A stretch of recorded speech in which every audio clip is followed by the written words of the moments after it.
And by the way, who are you old people, and what have you done with my friends? Well, one of the things too, we were thinking like subject matter. It'd be nice to talk about things that you've achieved, that you liked, definitely some memories. I think if we each talked about the ailments and the hip replacements and things like that, that might be interesting. I do want to say, I talked to Ted Beck, and when I asked him if he was coming, I think his response was, "I'm 84," and his wife isn't in real good shape. I know he would like to be here. Hi Ted, we wish you could have been here, and I hope you see the video here. And Gene Harding, definitely Gene Harding. Sally Gordon. When the last time we had a reunion was in '89. I don't know how many people were here for that, but Sally had a great line. She said, "You've waited this long for your reunion. If you wait that long again, it'll be my centennial." And we all laughed, ha ha, she'll get to be 100, ha ha ha. And I think she was 103 or 104, something like that. She died earlier this year. Fell, hurt her hip, didn't recover. My wife's a doctor. She has really advised me not to fall. You know, we're at the age where you don't want to fall and hurt your hip. Lyle Shane was the guy that got me interested in Centennial. I was a senior in high school at Milford, and I was working at KFMQ, and I would come and hang out at Centennial, so I kind of had a bonus year there ahead of everybody else that was my age. And Centennial eased me into college. I had a lousy high school, I have to say, and if it hadn't been for Centennial, I would not have made it through college. I met my wife, for a lot of other great things. I remember some fun stuff. I think everybody has to be thinking about something they're remembering right now, something that was big or small or whatever. Seals and Crofts came and spoke to us. Remember them? I was going to ask these guys if they knew who Seals and Crofts was, but of course we all know that they wouldn't. I think we all remember the Surrealistic Light People's Party. Is Jack Mason here? My people. There he is. So good to see you. All right. We were in Model UN together. We wore our Boy Scout uniforms. And Cuba, yes. We represented Cuba. Yes. And I came walking in the room, and the Cuban delegation, which was Jack and me, and I don't remember who else, one other person. Maybe it's just you and me. Yeah, just two of us. And Kurt Hemphill had gone and gotten a lot of countries and passed them out to all of us renegades. And I was at the back of the room, probably this room over here, and Jack stood up and saw me coming in the back, and he yelled, "Comrade! Comrade!" Of course, we had to come and hug each other and stuff. And we deliver our votes, and I think what we said was, "From Cuba, the land of sun and fun." And we need to tell more. The Surrealistic Light People's Party, I have to tell people too, is started out with the Fire Sign Theater, which I'm sure a number of us remember. I don't know how many people know that the founder of the Fire Sign Theater, Peter Bergman, died earlier this year. So life goes on. Anybody remember Can of Beans comics? Yay! I looked for mine. I looked hard for mine before I got here. I could not find it. It's at home. We were talking earlier today about Free University and all the classes. There were some in Reader's Theater. It was legitimate, and some other things. My favorite was the counterculture class. And a couple people whose names, of course, I don't remember. They got bedtime for Bonzo and showed it at the Student Union the same night that Ronald Reagan was here speaking at a $50 a plate dinner. Sold tickets for 25 cents, and there were signs all over campus that said, "Save $49.75. Yeah, it was great. And there was a movie, somebody's Centennial Project movie, and it was Centennial Project in 1970 was a movie, Super 8 movie that I really would like to find again, but I don't think we ever will. I looked for it for the '89 reunion, couldn't find it. It started out with a couple of guys tossing frisbee in front of the Centennial, and there's some jocks across the street that are throwing rocks at him from the frat house. And then there's this kid that comes up and he's wearing, a little scarf. Remember those? Where scarves are on our necks? And he comes walking up looking all nice and sweet, and a couple Centennial people look at him and just go. And one of them goes, and turns into Joe McCarty with long hair and beard and stuff. And they pass him a girl, and they kiss, and then it goes on through his Centennial experience for a couple minutes. And then it ends up where they're tossing frisbee in front of Centennial and throwing rocks at the jocks across the street. And I'd like to see that. Who was a music guy? Bill Wallace. I'd like to know where he is, and I would like to see his James Thurber's his short musical that he wrote about the unicorn. I think it was one of the James Thurber ones. There's a great line where he gets up in the morning and he'd like some ham and eggs. Anybody remember that too? I'd like to find him. We kind of got this together faster than I thought it was going to happen. We've been, Larry and David and I have been talking, and of course, him being a consummate professional, he turns off his phone now. And puts the light up too. And I had thought maybe, we'll work on it, we'll have something in the spring. This being University of Nebraska, of course, it had to be tied to a football game. Not knowing about Centennial. And some of the answers that we got from the survey that we sent out were hilarious. We didn't maybe a dozen answers or so when we first were trying this. And forgive me, I'm sure you will, but one of my favorite ones was somebody wrote, "Whoever put this survey together obviously doesn't know jack shit about Centennial." Somebody else said, "Oh, is there going to be a golf tournament too?" And actually, Tomorrow afternoon. Tomorrow afternoon after the wine tasting. Yeah, we'll do that. Larry, come on. And I should have brought those with me. You guys know what Schadenfreude is, right? Oh, yeah. And that was a German word. It's made its way into the English language, where when you see it written, it's not italicized anymore. And there's another word that I keep coming back to that I would like to see on par with Schadenfreude. Another German word that's Treppenwitz. And we're all gonna have Treppenwitz later on tonight and tomorrow night. Treppenwitz, literally, Treppen is like stairs. Witz is as in wit, as in knowledge. It doesn't translate directly. It's what you think of later that you should have said. Like if you're walking away from somebody, I should have told that bastard. And we're going to have Treppenwitz thinking tomorrow about, oh. But that's part of the reason why we have the Facebook page. The Facebook page was there partly to organize this. And the Facebook page will keep us together virtually, I think, beyond this. Could lead to another one of these with more people in a much larger room, because many people I've talked to here, we've said, "Oh, do you remember so-and-so? Oh, yeah, she lives down the street from me. Did you ask her to come?" "No, I didn't think of it." And we did a lot of research. Some of you we found, like by just getting your Facebook page, some of that, the name like Strins, that's easy to find. Scott Morgan, not so easy. That's another one I wish was here. I was bugging Roger Welsh to get here, and I don't think I quite got the message across that this was this weekend. There are too many things on my email note to him, I think. It's on his Facebook page. We all tried. Everybody did? Other people did too? That's really good. And I was going to bring it tonight. I'll bring it tomorrow, but I brought a couple of Roger's books, and I dug out my collection of religious tracts that I started back then. And I've got one from Children of God about Comet Cahutek. Comet Cahutek, come on. Let's go Comet Cahutek. Yay! Okay, that's much bigger than Comet Cahutek actually was.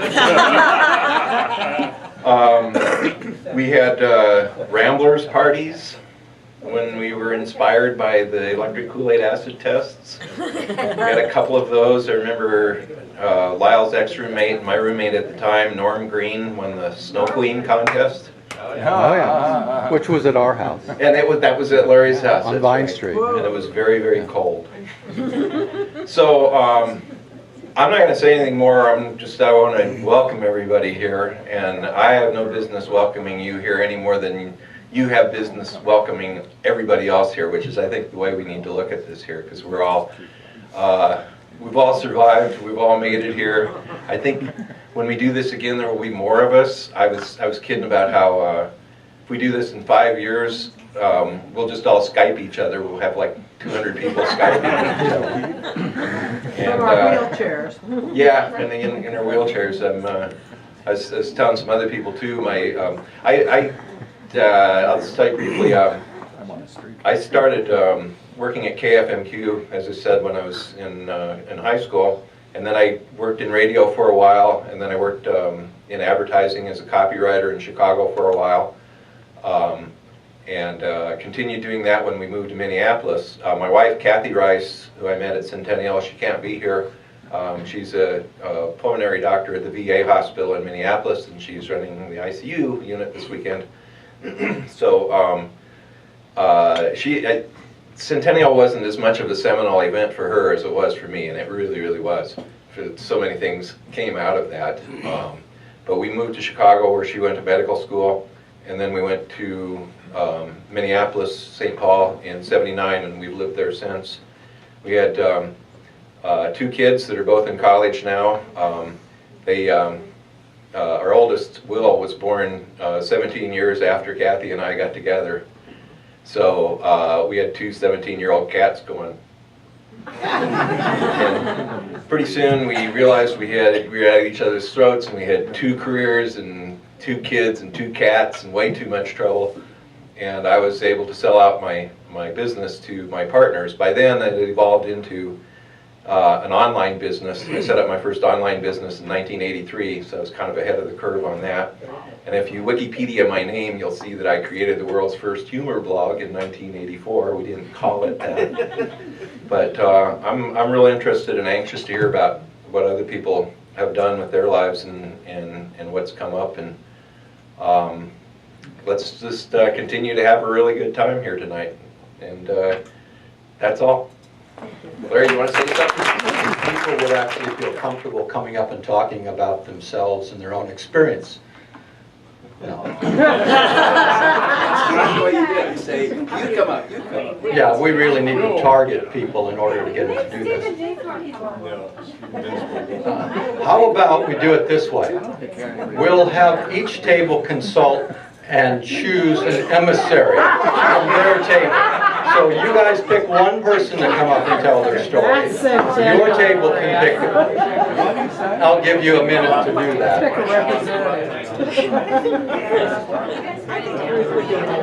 Yeah. I think we'll just do it.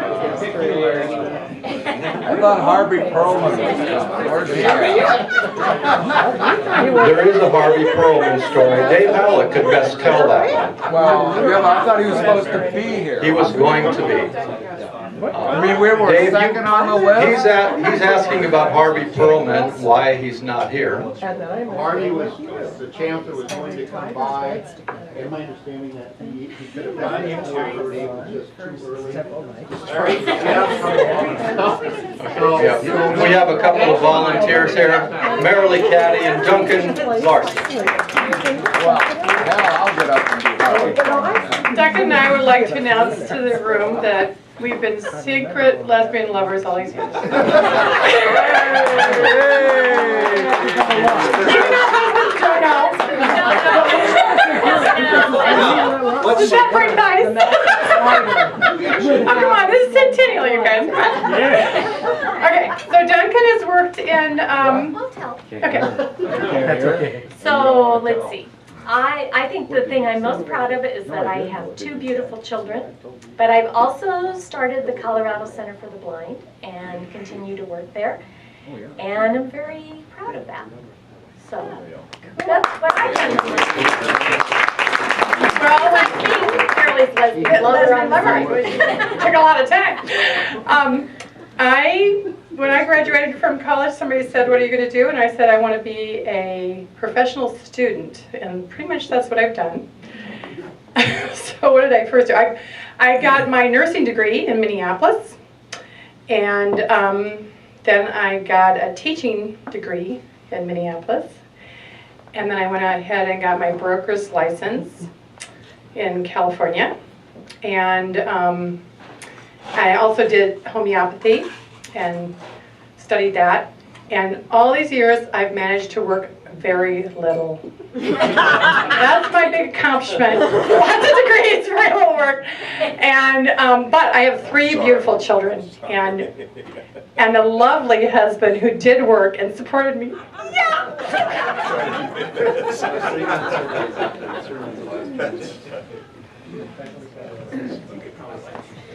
I'm Lyle Shane. I graduated from Oahu High School. My big sister was 2 years into college, and when we were reading all this stuff, I had decided I wanted to go to the University of Nebraska, and when we started getting all this stuff, she thought Centennial sounded really neat, so you ought to be in it, Lyle. And after 1 year, I figured out I really wasn't an independent scholar or a self-starter, and but I pursued my career, which was to become a United Methodist pastor. And I had friends my freshman year in Centennial who used to keep notes on me, and if I ever became bishop, they were going to write an expose. It's all recorded. Fortunately, none of them were in the room. And I never really thought of it this way until I was just now sitting there beside my best friend of 38 years, whom I married the day after we graduated from the University of Nebraska. But we were actually introduced by another Centennial scholar from her high school who had a crush on me, and Karen thought we were dating and I didn't, and awkward. But one fine cold day in January, she invited this friend of hers from high school to come and meet this guy Lyle. And a week later, I asked Susan out on a date, and 3.5 years later, we were married. And by then, Karen was nice enough to be one of our attendants, so that was nice. But I never put that together, that maybe it was through Centennial that I got introduced to the person I married, and that was kind of fun too. We both played in the band in college, and of course, when I got into the band, they didn't let women in the band. And some of us were in college when Title IX was first passed, and this being the 40th anniversary, I'd love to hear more stories from around the room on how that has changed your life or what you know about that. But a week ago, tonight, we were at a Band Alumni Association reunion here on campus, and swapping stories about celebrating the 40th anniversary of first letting women in the marching band in the modern era. And so the band claims that Susan and I met in the band, and that's how that relationship started. And she'll say that I really won her over because the day after we met, in which I was looking kind of scruddy, I actually showered and dressed up for church, and we were both at the same campus chapel, and that's how I really wowed Susan, she says.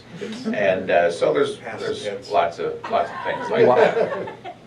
But it's always been intriguing that one of my best friends has been Chuck Strins, who has forever claimed to be a, what was the adjective to agnostic?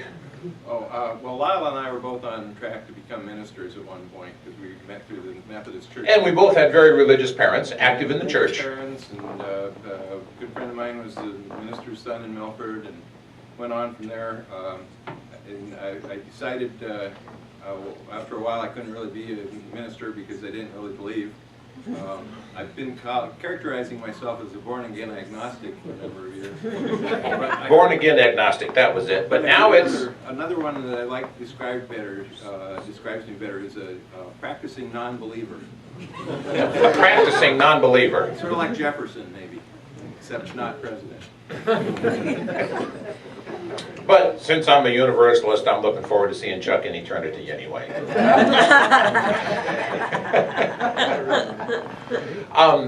As I said, I went right out of college virtually right into seminary, and have been a pastor in Nebraska all my adult life, and there's very little about geography in Nebraska that you can stump me on, because we've lived in lots of different places. Right now live in Falls City and enjoying that.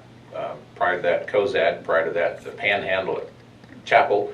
I had the privilege of being an associate pastor at 2 large churches, Columbus and Hastings First, and also lived in Wood River, Orchard, Dakota City, and Elm Creek. That just about covers it. So if you've heard of any of those, why, I was there once. What else should I say, Susan? Oh yeah, I've always had some interest in drama. Performed in high school plays, of course, and Susan and I have been in a number of community plays through our life. But when I was a freshman, somebody else, you all could probably tell me who directed Rosencrantz and Guildenstern Are Dead, and that was performed in the basement of the what was then called the Wesley House Student Chapel or Wesley Foundation, and I think I acted in one of those shows, and had a real good memory of that and being in that. And the little chink in the wall. That's one of the lines I remember. Oh, here's another memory from Centennial. Chuck mentioned my roommate, Norman Green. Norm Green, yeah. And I don't know where he is today or what he's doing, but what I do remember is it was late at night. I was already in bed. He came in late one Friday or Saturday night, and just kind of, to no one in particular, though I was in the room and no one else was, but he said, "I just found out I'm gay." You were there? There was a time. No, I was just a witness to the exclamation. But we lived in Hepner in 2207, which is literally the very top of the stairs there. And when we were sharing memories, the other thing I remember from Centennial is at the bottom of those stairs, at the east end of the tunnel, having that little room with some vending machines. And back in those days, you all remember, telephones even in our rooms was a little bit rare. And so we all had given out, many of us had given out the phone number to the payphone that was there in that little lounge.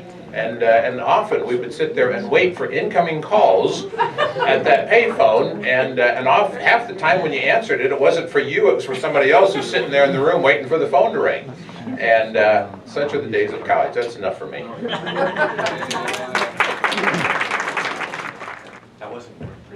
Our students are getting tired and need to go home. So we're passing around a plate. Again, if you would reward them for their services, that would be wonderful.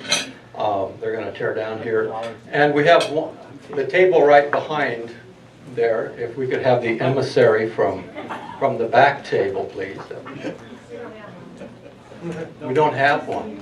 Come on, I got it. You have one. Yeah. If you wait too long, we're going to pick 2 of them. We'll pick people. We'll pick Can I people. say one thing? Because Rosencrantz and Guildenstern reminded me of someone who is not here, Steve McElravy. Oh. Actually died in a fiery plane crash in Kentucky a few years back. But wonderful memory of Steve and his flowing long red locks, and his girlfriend Carol of the long red locks passed her radar, and I want to mention his name and he's forgetting. I was Nancy Forst at the time, and just and had a wonderful time in Centennial College, finishing growing up. I was 17 when I started, kind of fresh out of a small town, and it was just an astonishing experience. I moved to San Francisco my junior year and had an even more astonishing experience. And came back, moved into cooperative households, and one of them, known as Flying Fish Farm, is still going today, if you can believe that. When I got married, you know, very mainstream.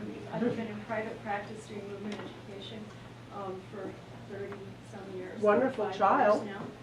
Yes, I have 2 children, 2 wonderful children, who are 2 boys, 23 and 19. So yeah, a lot that happened in my life. I know that we have a young man here that'd like to get up and share a few things. Mostly, it's nice when you're sharing, if you come to the microphone, not only for the sake of the video camera, but everybody can hear you that way. I don't know who the young man is, but I'd be glad to say a couple things.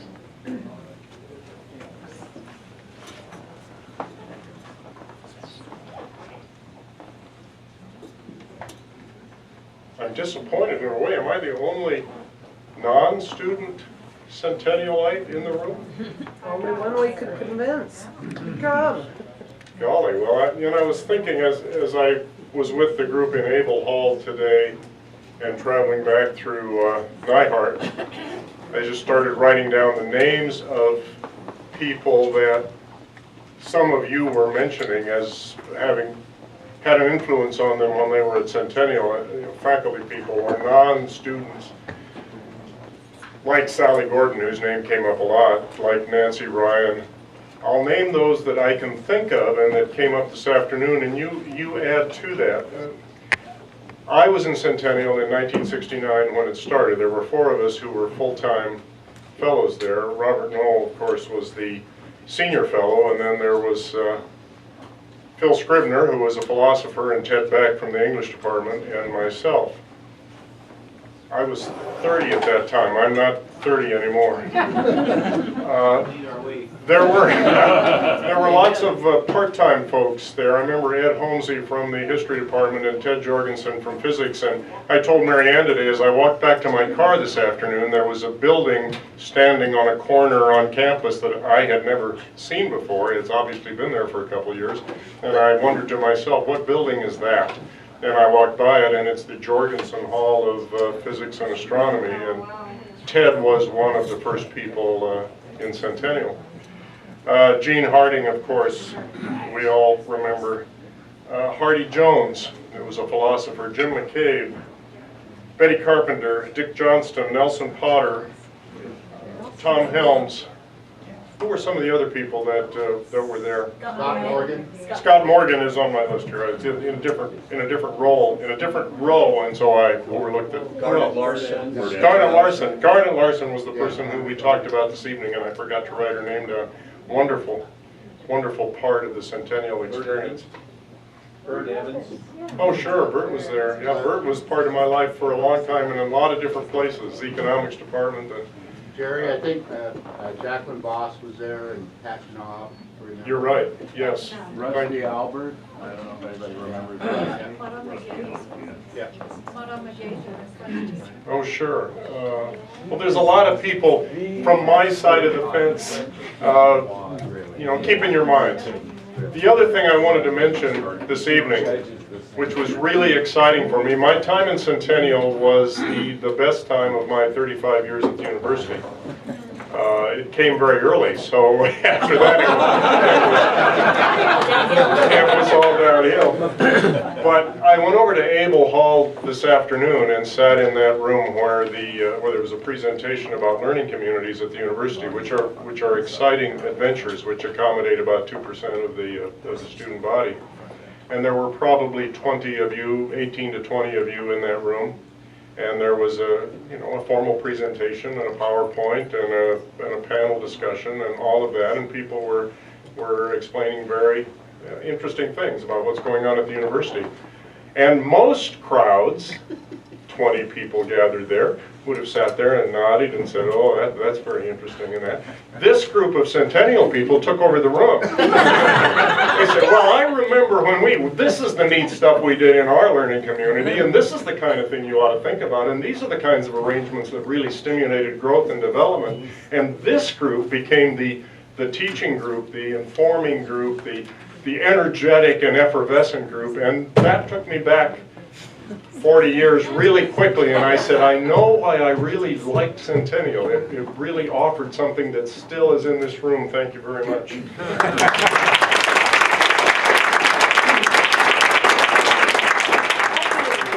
Archives for 6 hours. Scott and I spent a lot of time over there and found a lot of wonderful material, which I've copied and will make available to you. What I can, I will put on the Facebook page. And there is more stuff over there if somebody wants to write a book. There's plenty of material.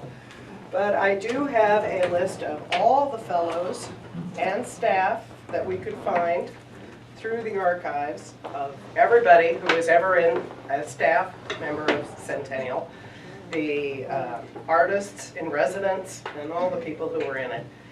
And it's a pretty remarkable bunch of people. It is a remarkable history of the United States, of education, of so many movements in America that all came together in Nebraska for a brief decade. We existed because of faculty, and I believe faculty were the driving force of Centennial. We as the students were merely the recipients of it. But it was designed by a faculty senate committee. It was proposed to the regents. It was designed by the faculty and was driven by the faculty through its entire existence. Until in 1981, as near as I could determine, the faculty had gotten everything they needed. And they didn't need Centennial anymore, and funding it was really hard. But they had the opportunities to do interdepartmental collegial work. They could go on sabbatical. They could work with each other, and they could propose new ways of learning. Pedagogy came, whole discussions through the university came about as a result of our experience and as a reflection of it. But you just heard from the one man alive today who can tell us more about Centennial and what happened to us and to the university. Jerry Peters, the one who is still alive, who can relate that to us. So I really encourage you to take advantage of our resource area, because it's quite a remarkable group of people.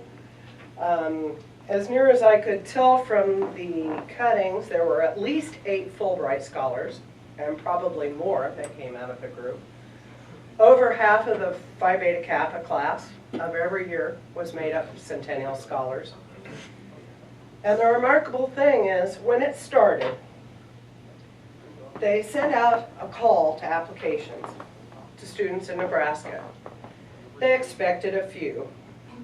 They received over 800 applications for freshmen. And at that point, they threw them down the stairs. If you got in that first year, you were an incredibly lucky person, because it was lottery. You were not selected for any other reason than you applied and they threw and you landed on the right stair. The upperclassmen, on the other hand, were very carefully selected and hand-trained.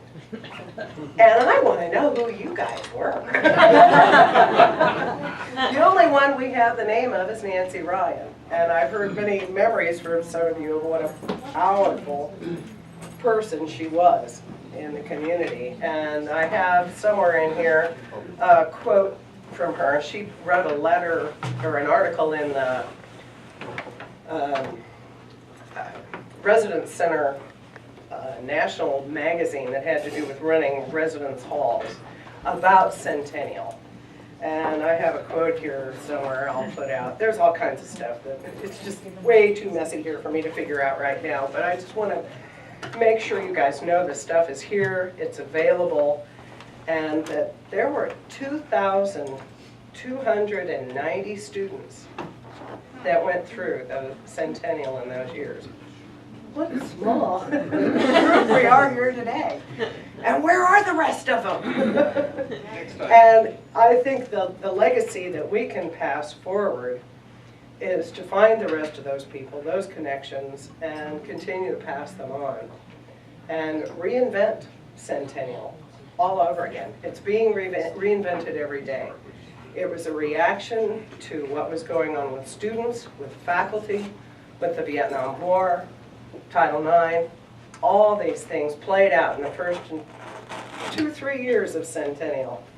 There is a lovely, 9-page, that's 10 pages, written by Ted Beck about the first year of Centennial, which are quite fascinating. And any of you that wrote for Ted Beck, to look at the typos and what he submitted to the administration. This was in the chancellor's file. The archives were put together by Dr. Varner. They are Dr. Varner's memories of Centennial and what everybody submitted to him. So there's a few pictures, most of them you've probably already seen if you've been on the Centennial page. There are a couple of Sally in really bad wigs, so I didn't make copies of those, but there's so much here to look at, and there's examples of the projects that people did. There's the Platte River Review, which was a student writing. There are plays, there are all kinds of things. But the last thing I want to read to you is from the East Egg Review. And I don't know if any of you know, I believe it was Dale Kennedy is the signature on the end. But he says, eager beavers on the Gales Committee, purposely misspelled goals, have been busy thinking of right goals. But I think each of us should offer some suggestions that would help them. Here are some hearty suggestions. Centennial should become a total learning experience. Centennial should emphasize learning everything. Centennial should always get better. Centennial should listen for new ideas on improving itself. Centennial should avoid failure. Centennial should become known as where it's at. It certainly did that. Centennial should stay in Lincoln. Remember, we formed right after Omaha became a part of the university system. Centennial should produce really neat people. Centennial should occupy itself with neat, weird things. Centennial should constantly strive to be different. Centennial should constantly try to make everything different. Centennial should find new ways to make everything differently. Centennial College has a new competitor. The Navy ROTC people have just come up with a new living learning experience. Bingo!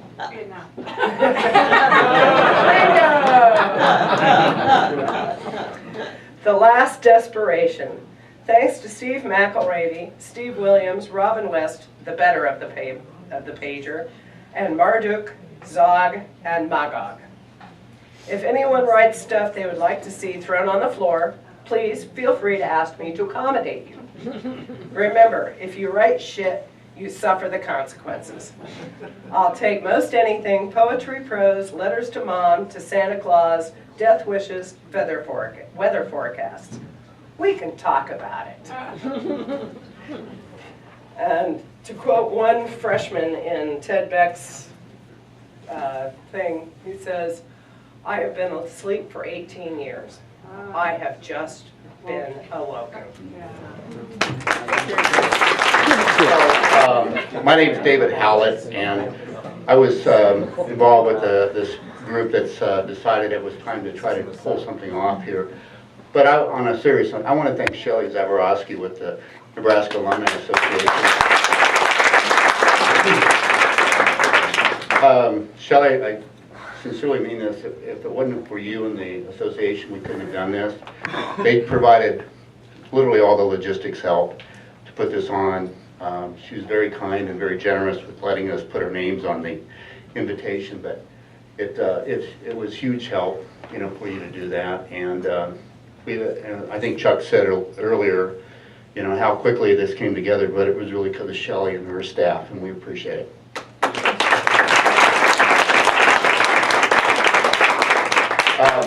Ruth Thompson, thank you so much. That was brilliant. And thank you for looking into the archive and doing the research. I think Jack Mayfield is back there. I didn't say hi to Jack. Thanks for being here, Jack. Thank you for what you posted on the Facebook page.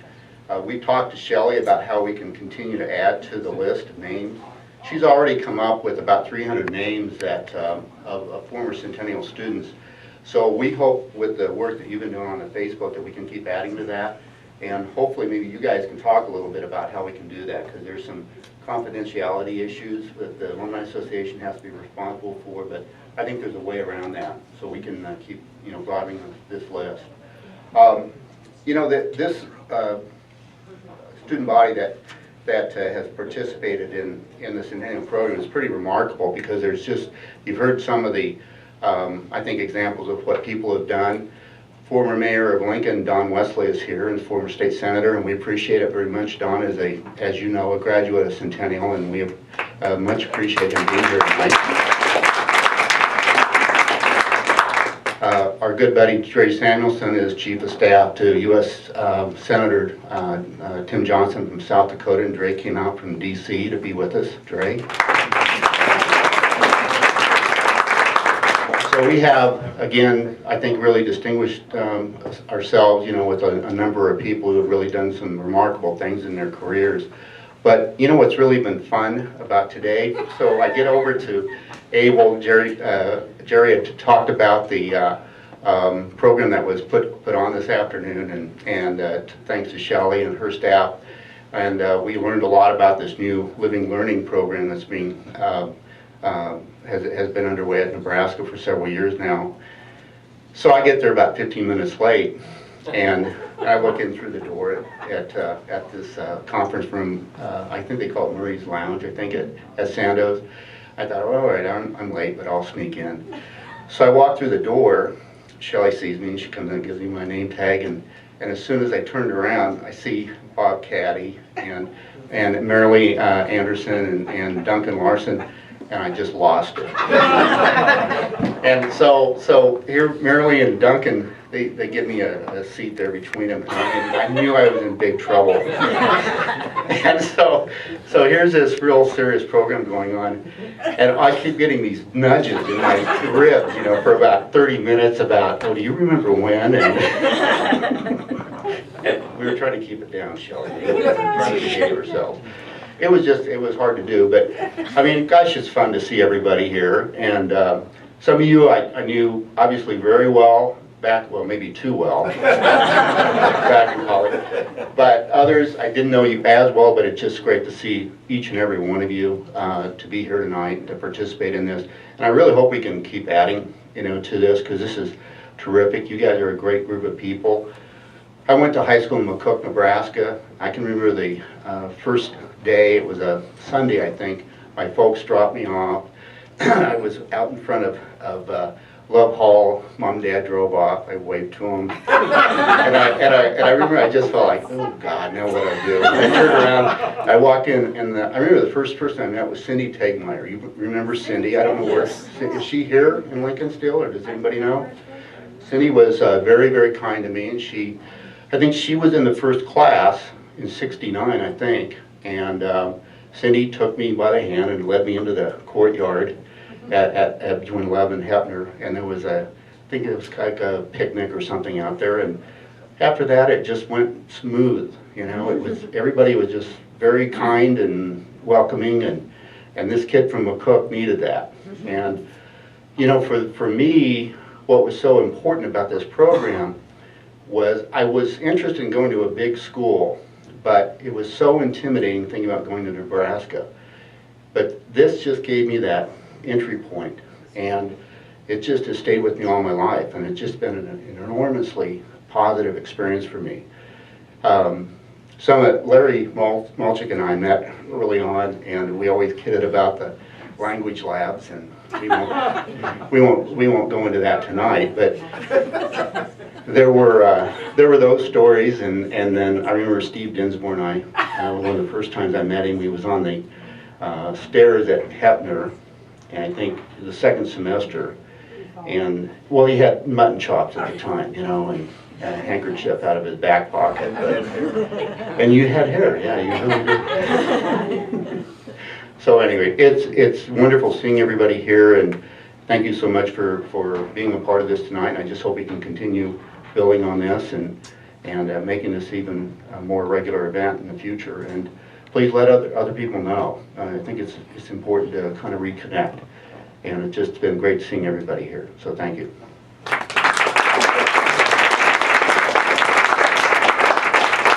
Shelley, I'm going to mention one thing. Shelley wrote a nice note to me and said, Darcy Smith Wall, you remember Darcy Smith, she is a doctor now, and Vic Wall, who she married, is a doctor, and they're in Waco, Texas. Shelley, I haven't had a chance to call Darcy yet, but I do want to mention that she called, Shelley had a nice conversation with her and told her how excited she was about this group getting together, and she wished she could be here tonight, so I wanted to share that with you. Thanks.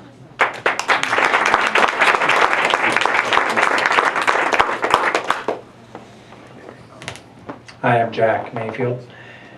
I feel like I'm one of the representatives here, along with some of my colleagues at my table, of the first class. I guess you might call it the charter class, class of 69, 70. At my table is also Bill Locke and Robert Larson. And I know we have some, Robert Russell is here from that class. Sarah Everett is also here. I'm not sure if there are others. Of course, Jerry Petter was there.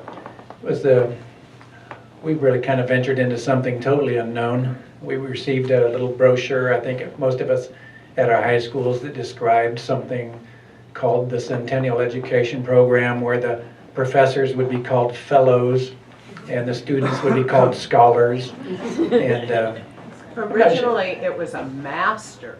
Oh, who was the master? The master fellow was, and then during the first year they changed it to senior fellow. But originally in the writings it was master fellow. I figured, oh, there must have been some really right conversations. So that got a good snicker in my high school homeroom class when that was read by our principal. You know, well, here's this new program and these guys are called masters or scholars and all that kind of, you know, fellows. But I don't know what it was that grabbed my attention about it, but something did, and I guess I was one of those people who landed on the right step, and I'm glad I was.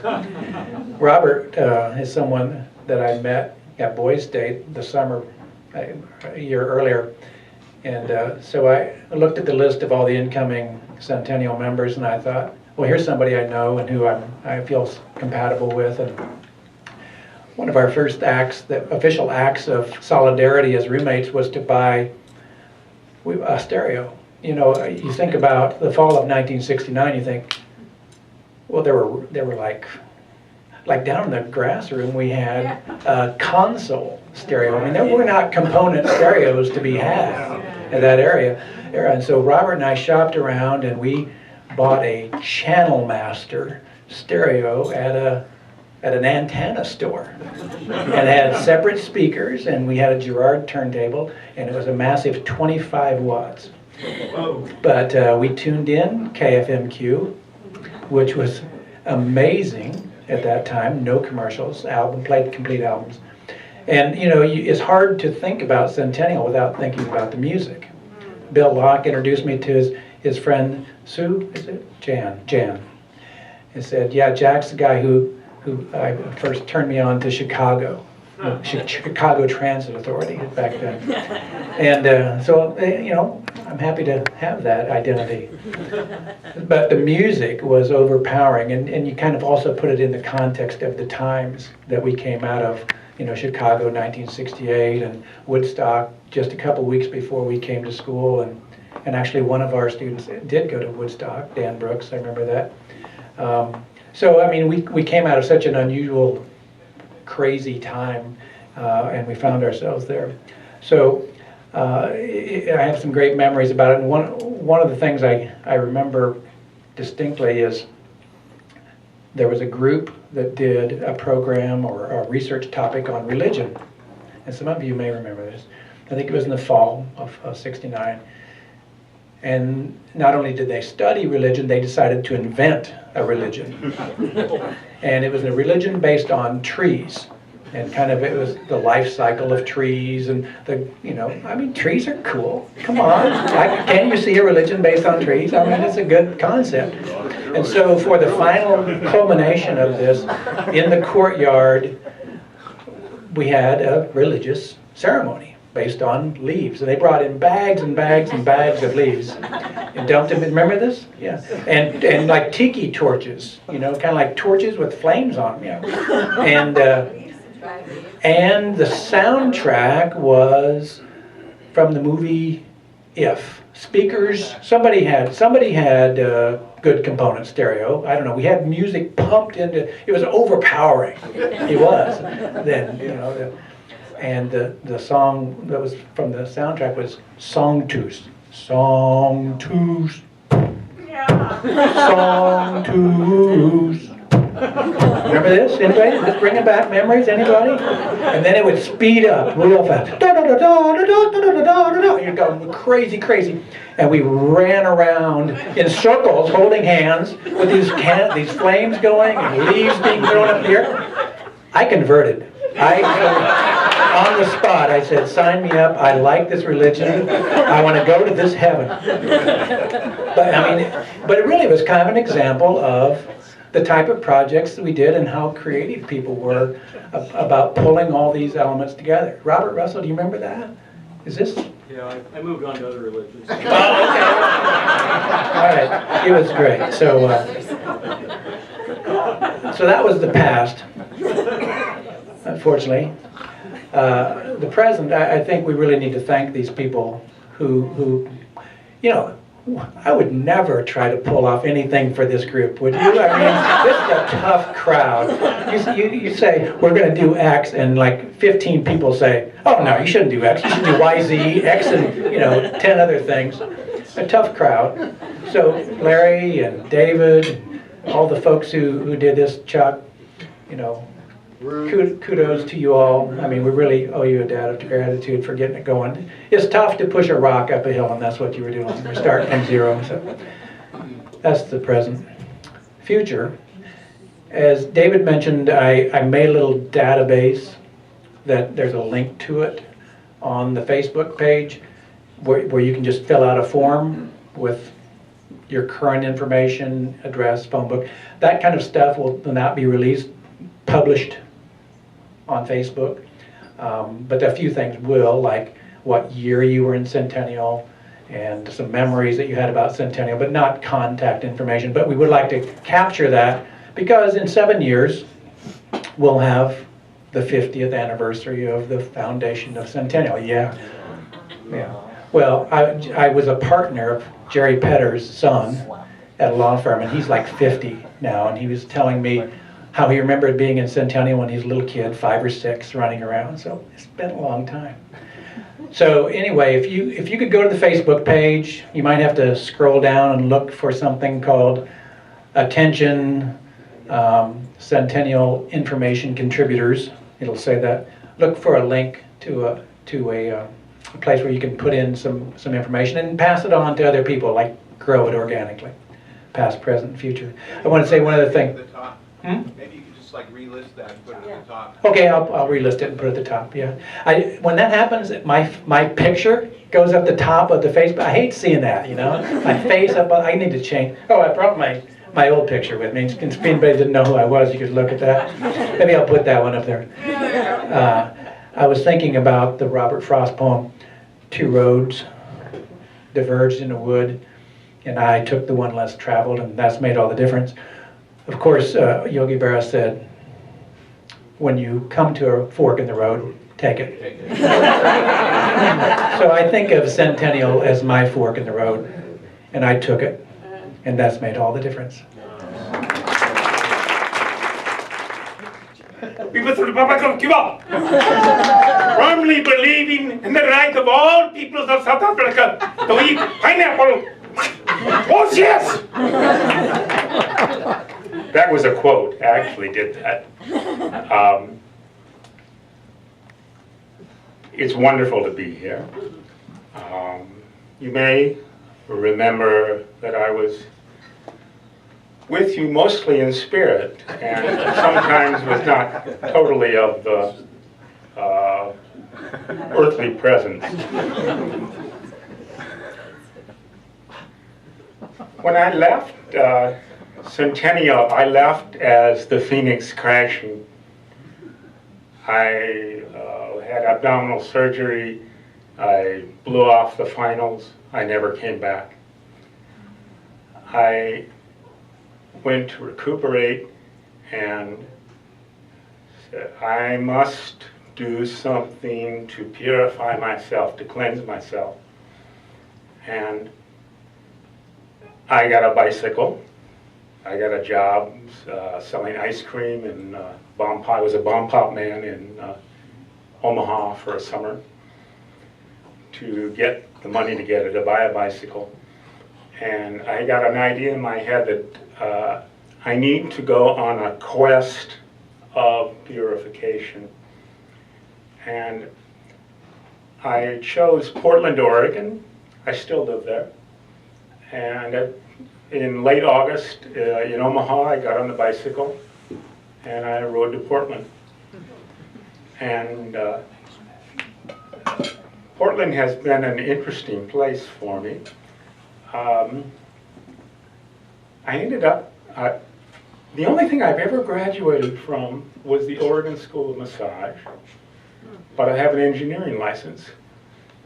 I never went to engineering school, and I've worked in the traffic signal industry since 1975 through 98, and then I've been partly retired since then. What have I done that's been interesting in the time that I've not been here? I once catered a wake. But I can't say that I ever waitered a cake.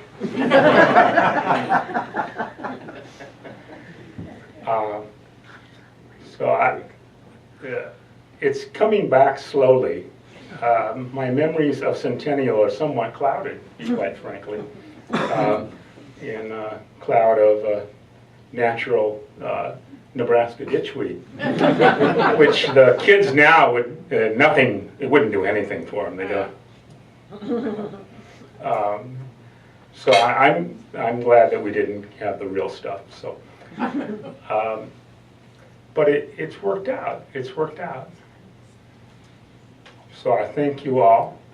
And what else have I done? Oh, I was a stripper once for a summer on I was in a vaudeville production. And I would come out and in work coveralls with an 18-foot ladder. The MC would, I'm sorry, the house lights would come up, the work lights, and say, we can't go on, we have to fix something, the workman's going to go up and fix it. And I would go up and chain the ladder into the ceiling. And various hijinks ensued. But doing a kind of interpretive dance on a ladder for about 3 minutes. And Did you do that for us tonight? How about that? I was about 145 pounds then. Yeah. Oh. Get a bigger ladder. I've had an avocation of teaching yoga since 1974, and I've enjoyed sharing that with people. So I think that when I look through the various lists of people and what they've done, I see education as a theme, and I feel like in my own way I have experienced that too, is that if we came together to study an experimental college and experimental education, and the people here would never say, oh, I'm going to teachers college, because that was looked down upon, quite frankly, but many people have ended up in education at a whole host of levels. So I think that maybe that's the lesson that we gained from Centennial education was education. So thank you very much. Good night. From the Alumni Association, and I just want to thank all of you on behalf of the association for being here and being a part of this reunion. This has been such a fun project for me to work on with this wonderful committee, and I've learned so much about Centennial, and gosh, I wish it had been around when I was in college. It sounds like you had a lot of fun. Those of you who attended the Learning Communities presentation this afternoon heard from Jordan and the students about how the learning communities today are a major part of the university's retention initiative. And the hope is that communities will form that will help students feel comfortable and want to stay and continue and finish their education in Nebraska. And I think all of you are a testament to how well that works and how powerful a learning community can be. So thank you for being the pilot project for those learning communities. And I think that they have a successful future. Thanks for what you've done and the groundwork that you've laid. I also want to have a chance to recognize the committee members who are here tonight. I have a little present for each of them because they were very kind to give me credit, but this idea was theirs and much of the work done was theirs. So Larry, Chuck, David, and Ruth, would you please come forward?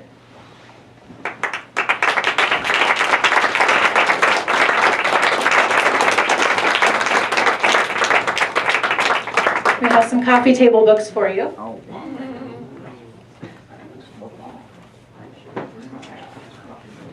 Pretty pictures. Hey, that helps. Yeah. Very nice. Thank you. Thank you.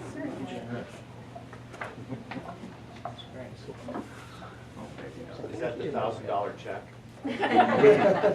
Shelley, are these the ones that actually make the coffee table? I have a confession. I was in and out of college, working my way through between being in radio and driving a truck and various other things, working at the golf course, and finally just saying, screw it, I'm going to go in debt. And when I was done with radio and decided I liked auditing that English class and I wanted to get some more college, and I had 1 year under my belt, my parents, being good farm people, said, no, college, you don't want to do that. A lot of my friends were stopping out to travel around Europe, and their parents were saying, no, stay in school. My parents were saying, no, you've got a year of college, there's a muffler shop that's opening up in the Seward, honest. And Dad said, you're going to go way into debt, and you're going to get that sheepskin, and you're going to spend the rest of your life paying for a dead horse. Whoa. And I didn't. I think that might be happening to some English students now. Just foreshadowing the future. But I graduated at the University of Illinois in Chicago because I wasn't quite done when Kathy was ready to go to medical school. And this is I'm an alumni here as far as I'm concerned.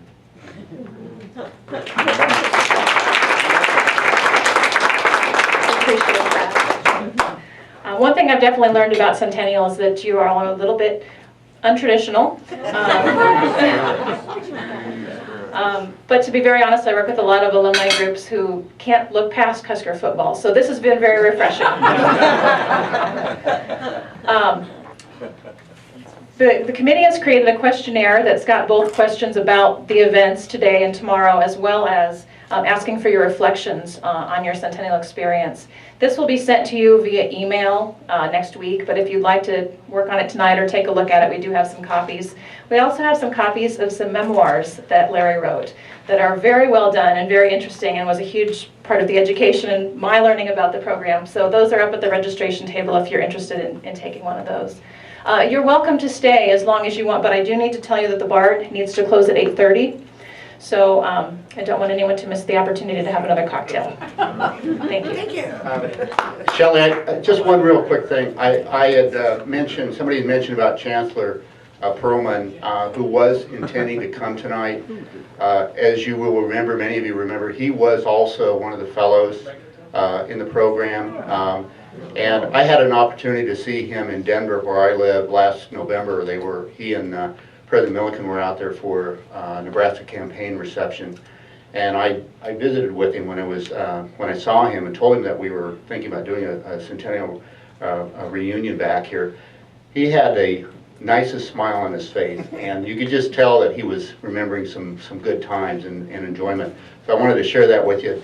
Shelley had set it up. He was going to join us tonight. Originally we were going to have this reception start earlier, and we just decided it didn't make sense schedule-wise to do that. But hopefully we'll do a future one, and hopefully the Chancellor Perlman will join us. I did want to tell you that, though. He was thrilled that we were doing this, so thanks. I have to ask one more thing. For a long time, when I was asked for my ID when I buy booze, I mean like within the last 20 years, this was kind of a joke, I would get out one of these. Anybody still have theirs? It's my draft card. And it was so much fun because people would say, "Oh wow," you know, and then it got not funny. But my favorite response was this woman said, "Oh yeah, I have one of those at home somewhere from my ex-husband." There's a story there.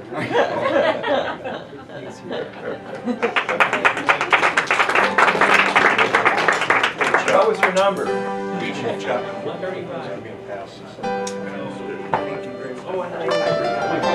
People don't realize why there were 800 applicants at Centennial. Who wants to get out of the draft?